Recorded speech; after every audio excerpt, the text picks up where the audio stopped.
Why are you sleeping in your shirt you're gonna wear tomorrow? What if it gets wrinkled? It's picture day. I'm not gonna have time to iron it. Yes, I'll iron it tonight so it's extra crisp.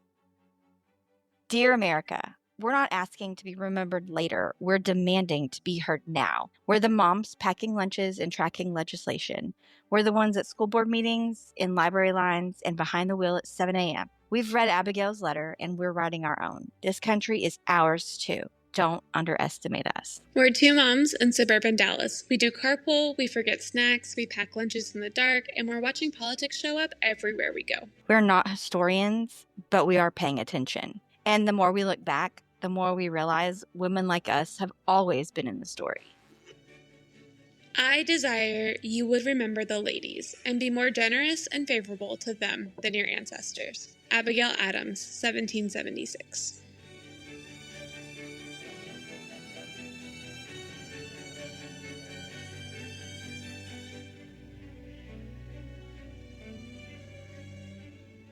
Moms Against the Machine isn't your average history pod. It's two suburban moms from Texas raising kids, dodging grocery store meltdowns, and refusing to stay quiet. We take history seriously and politics personally. Each episode breaks down what's happening in our country right now through the voices of women who've been resisting for centuries. From the founding mothers to the school voucher fights, we connect the dots, raise some hell, and remind you that moms have always been part of the revolution. This isn't polite PTA politics. It's stroller side strategy, rage-fueled research, and joy as resistance realness.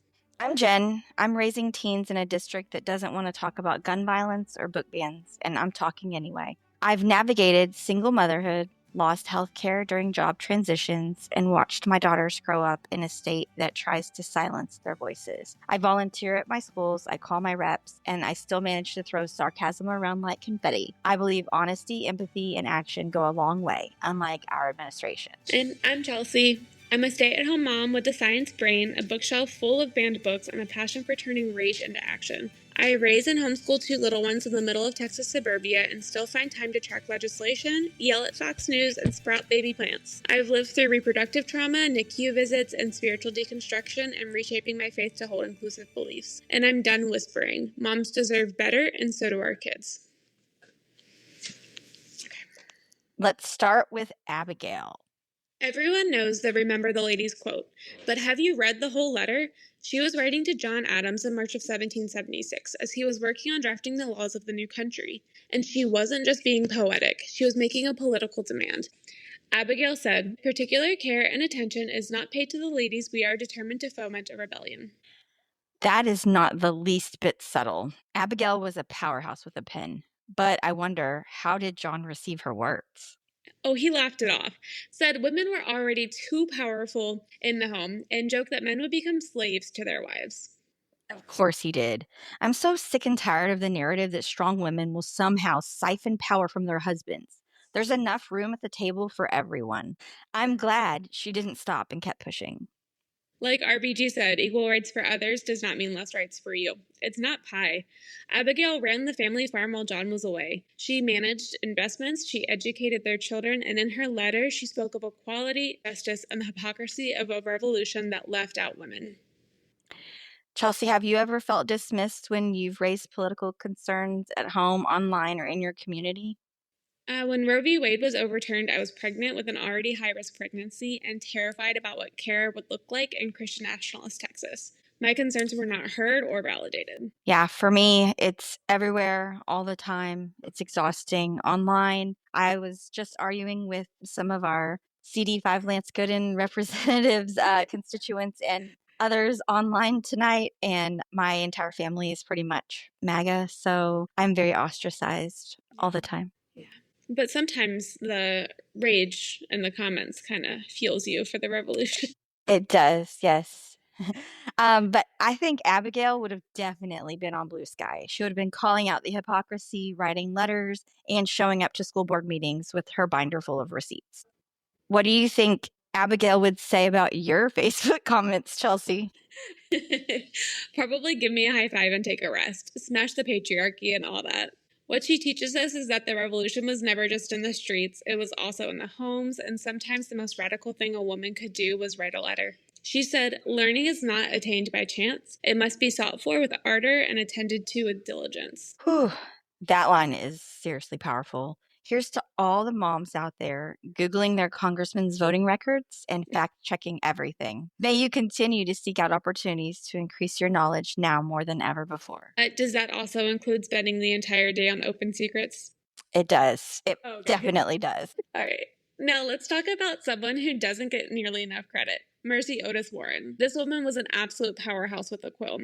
Yeah, she reveled in writing these satirical plays that mocked British leaders. It's kind of giving OG Saturday Night Live vibes. She wrote political pamphlets under a male pseudonym, of course, and she published one of the first books on the American Revolution. She was a badass. She wrote, "Our situation is truly delicate and critical. Our path is narrow and circumscribed. The eyes of the world are upon us." Ugh. That's how she described America in its infancy, but that line could just as easily be used today. And as many times as we have rehearsed this, it still gets me, especially with everything we're facing in schools, at the border, in our institutions. Despite not being able to hold office or vote, it didn't stop her. She was so critical of the Constitution for not including a Bill of Rights, and she wasn't wrong. No, and she was doing this while raising 5 kids, managing her household, and hosting the kind of political salons that shaped entire movements. The right of the individual should be the primary object of all governments, is something that she said, and that is absolutely true. I think we're seeing that more right now than anywhere else and any other part of our timeline since then. So you let us know, how do you use your voice in motherhood, whether it's online, in protest, or at the dinner table? Jen, how do you use your voice? So I plain speak with my kids about issues, remind them to be a voice for the voiceless. And just tonight, I was arguing using talk to text on the way home from my daughter's tech rehearsal. And she asked me what I was talking about. And so I was able to kind of explain to her why I was so passionate about the Kilmar Abrego Garcia situation. And it resonated with her. So having those conversations whenever possible is one of the ways that I use my voice. It's very powerful, though, for me to think that Mercy can change the world with just a pen in her parlor. And now we have a mic, a phone, and some courage. When have you spoken up, even when you weren't sure that it would even change anything? So I really started speaking out during Trump's first term when I saw that the hatred for immigrants was a dumpster fire and everybody wanted to spend millions and millions of dollars on a freaking wall to keep people out. And I was always told, love thy neighbor. But I was surrounded every day by these incredible women in my school that were immigrants coming in. I went to Texas Women's University and I was the minority myself in most situations and would not have changed the dynamic of diversity at any point. These women became teachers, they became nurses, and I got to watch a lot of them gain citizenship and their family gain citizenship on Facebook. They were so proud that I could vote for the first time, and it was years after we graduated. So as far as I'm concerned, her courage teaches us something radical, that writing, reflecting, and resisting, even while parenting, is absolutely political. I agree. So now we want to bring in and discuss someone truly extraordinary, Phillis Wheatley. She was the first African-American woman who published a book of poetry in the United States. Phillis was kidnapped from West Africa as a child, enslaved, and brought to Boston. By the age of 12, she was writing poetry in English, Latin, and Greek. Her book, Poems on Various Subjects, Religious and Moral, was published in 1773. That's 3 years before the Declaration of Independence. She wrote, "In every human breast, God has implanted a principle, which we call love of freedom." She's writing that while enslaved. Hello, the founding fathers are out here preaching liberty and justice, and this teenage girl is holding up a mirror to their contradictions. She was intellectually roasting the revolutionaries before it was cool, while still enslaved. Just let that sink in. Phillis Wheatley was the original disruptor. She forced people to ask, how can you talk about freedom while holding people in chains? And to add to her point, let's talk about the Statue of Liberty for a second. She has broken chains at her feet, and they were originally supposed to be where the torch was. But America did not want to display their racism and their love of slavery for the entire world to see. So they put it at her feet, and it was definitely whitewashed, but those broken chains are still there today. And as a disclaimer about the next quote, I don't want to diminish Phyllis's words, and I don't want to wash away the impact of their meeting. There's absolutely no malintent on my part while quoting her. So from her story on being brought from Africa to America, remember, Christians, Negroes, black as Cain, may be refined and join the angelic train. That poem was her mic drop moment. She was saying, how can you call yourself a Christian and treat people like this? Don't erase us, don't fear us, see us. It sounds so familiar to what's currently going on. It's eerie. It really is. She sent poems to George Washington. He literally invited her to meet him. Her presence, her intellect, her words, they shook the system. What would Phillis Wheatley say about whose voices we're still ignoring today? Oh, girl, I think she'd be side-eyeing every politician who uses the buzzwords freedom and family while pushing policies that discourage free thinking and police women's bodies. Republicans. And let's be real, she'd definitely be on TikTok dropping protest poetry with captions like, "This isn't new, we've been here before. Hashtag Free Minds Matter." Phyllis said, "O ye happy inhabitants of the golden shore, permit the muse, whose heart with freedom's flame doth glow, to sing your praise in strains of heartfelt joy." She didn't do it for the fame. She did it for freedom. She used her gift to show the world that Black brilliance could not be denied, even when everything in the broken system tried to erase it. And her voice, centuries later, is still echoing. She wasn't just writing poems, she was carving out a place in our world that refused to make room for her. What does resistance look like in your daily life? When do you feel most powerful in the work that you're doing as a mom? Honestly, sometimes it's just simple as telling my kids the truth about women's rights, the civil rights movement, and explaining to them how important those movements were and how they shaped our history. We celebrate diversity in our house, so I always look for opportunities to explain and celebrate diversity. And sometimes it's being a little naughty and posting something that I know is going to ruffle some feathers, especially on Facebook and Instagram, because the majority of my followers are MAGA, and I like to disrupt the status quo, and I want them to know that I am paying attention. Yeah, I mean, it's hard not to. Exactly. Yeah, we have a beautiful bookshelf, the best bookshelf there ever was. And we actually have an entire section on historical figures. And we have a whole thing on science, and we have Black authors, and we have books about like people that have been just incredible from the start. Civil rights activists from Gandhi to Martin Luther King, like we have everything. So for me, it's 100% that moment when I see my daughter pick a book by a Black author about a Black scientist or a civil rights activist and call something unfair. She's 5 and she gets it. Yeah, I will attest that your bookshelf is amazing. I want that bookshelf for me. So Phyllis's life does remind us that the brilliance can come from the margins, that art is political, that education, especially for girls, is revolutionary. And that even in chains, a voice can shake an empire. Hey everyone, I'm popping in the middle of the podcast. Between Jen and I recording this and editing it and about to release it, the school vouchers did pass. So I wanted to stick that in there.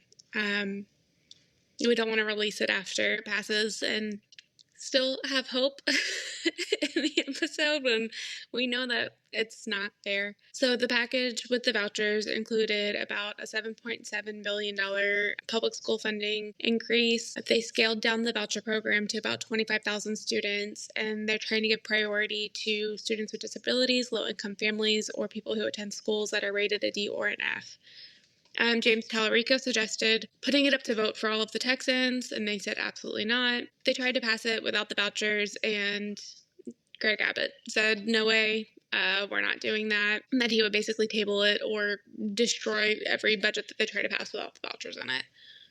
So while it's not a win for public schools, it's more of a compromise. There's no budget cap. There's nothing else like that. So Greg Abbott will want to continue to expand on it, and it's going to start taking from public services, which is what's happening in other states where it's hitting healthcare and post offices and libraries, and it's taking from a lot of the other programs. So we'll see what happens, but we just wanted to give you a quick update before we get anybody's hopes up that it hasn't passed yet. It passed the House. It still needs to go for a vote in Senate, and the Senate does not want to fund the public schools.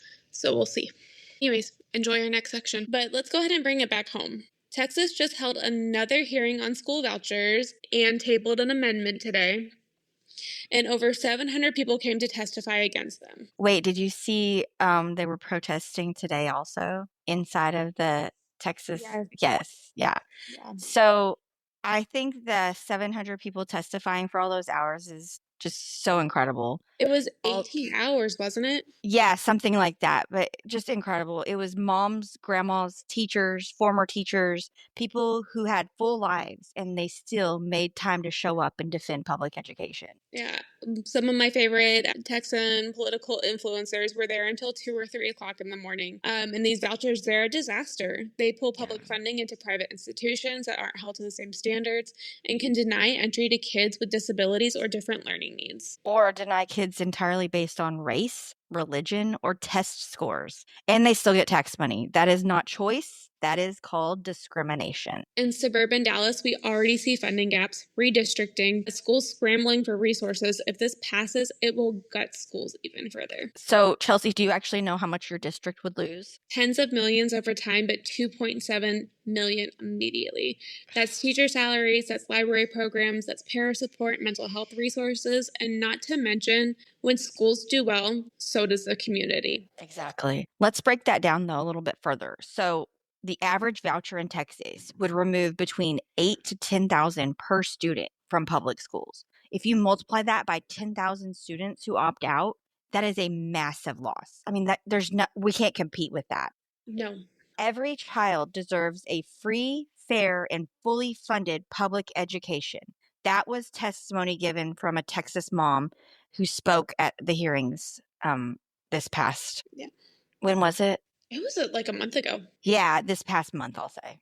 Fine. Yeah. Let's talk about our own school experiences for a second. What do we see in our local schools right now that deserves protection? So I have talked quite a lot about the school vouchers with our current staff at the schools that I volunteer at. And the older teachers are really concerned about having to be forced to retire early because the funding might be gone. And then the younger teachers, one in particular, my daughter's favorite teacher, mentioned to me that she hasn't paid in the system enough yet to get a return, and she still has student loan debt from going to college. Having to completely switch careers would be devastating to her. I mean, financially, but also emotionally, because she loves these kids. And so I think it's so important that we protect our schools and keep them from these power hungry politicians that literally take payouts from companies that don't even have any ties to Texas, no ties to our state.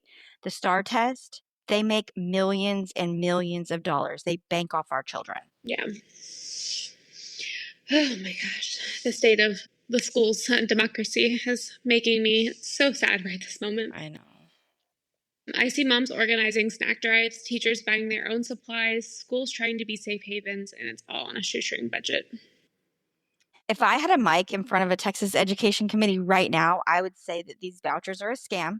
They don't care about our education or our children. They only care about money. So what's working in your child's schools right now? What do you think's missing? What do you think the founding mothers would demand of our education system today? Well, I actually put my daughter in pre-K 3 in our public system, and it was about $260 a month, and it nearly doubled to $500 a month for pre-K 4, and it's just not something that we could afford.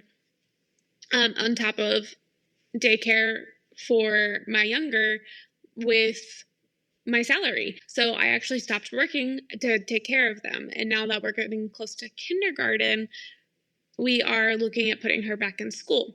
But that's just standard pre-K. That was $500 a month, and it's free in most districts and states. I bet the founding mothers would have demanded an equal and fair education for every child. I agree. So let's zoom out just a little bit. These attacks on education aren't just local. This is a national trend, and it's accelerating rapidly. Remember in 2020 when Trump signed that executive order that framed school choice as a civil rights issue? It sounded empowering, but it really was just a buzzword masquerading around as school choice while they were attempting to discredit and dismantle public education. And now Project 2025 includes plans to eliminate the Department of Education entirely, like gone. They've more than started this. Yeah, zero federal oversight, no standardized protections, no accountability for civil rights in schools. And I'm quite frankly terrified because my daughter has a 504 plan and I just don't know what's going to happen with her accommodations when everything's all said and done. Yeah, I'm right there with you. My daughter will most likely need one because we have the lovely genetic ADHD that goes through the maternal genes. And it's not freedom, it's a free for all. The kids in marginalized communities will suffer the most. Yeah. It's so sad that they're likely going to live in a world with less educational access than we had. And reproductive rights. Yep. We're moving backwards. Oh, yeah. And what happens when national guidance disappears? What happens when curriculum is driven by whoever is in power in your state? Right now in Texas, they passed a fundamentalist-based curriculum where they teach the Bible and Christian nationalist propaganda to K through 5 students. And I don't even know what comes after that. I'm terrified. Yeah. I'm when you told me about it, I was baffled. It's called Bluebonnet, if anybody wants Yeah, to no, look I it know. up. Yeah, but when you told me about it, I was like, what? But that is not education, period. That is indoctrination, and it's already happening. As a Yeah, mom, and in Project 2025 too, they're also Yeah. pushing fertility values, less college for girls. yep. It's gonna Yeah. get scary. Yeah, it is. We're pretty much there. So as a mom, how would losing federal protections in education impact your family? What do you think Eliza Hamilton or Mercy Otis Warren would say about dismantling all of these institutions of knowledge? I don't know. They probably want to jump off a cliff with me. Yeah. But if anybody wants to answer those It's questions, let so us know. sad. It's Yeah. so sad. So let's imagine something for a second. What if Abigail Adams, Mercy Otis Warren, and Phillis Wheatley were sitting across from today's leaders? What would they say? Ooh, okay. Okay, so it's 2025. Imagine these ladies watching our congressional hearings, watching books being banned, watching voting rights being rolled back. What do you think their letters would sound like right now? I don't know. All I can imagine is freaking Abigail Adams sitting across from Pete Hegseth while he lies to Congress.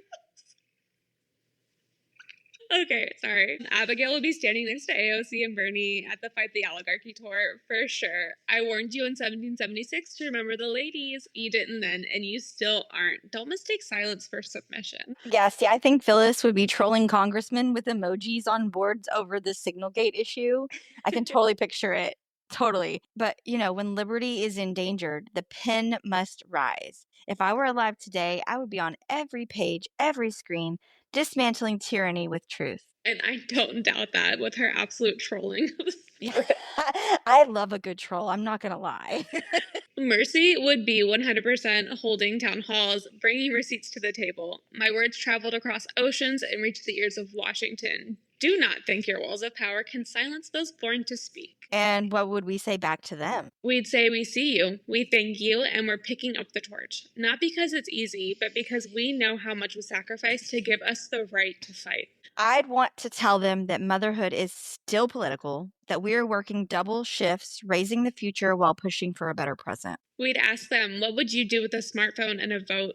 What would you write to the next generation? And what would they ask us? Maybe something like, are you using your voice? Are you voting not just for yourselves, but for those who cannot? Are you writing the truth? Are you raising revolutionaries? Did you vote for the qualified Black woman or did you vote for the criminal?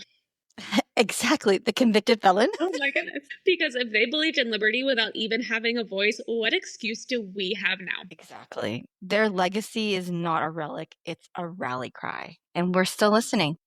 Hell yeah, we are. Mm-hmm. Listening even more now.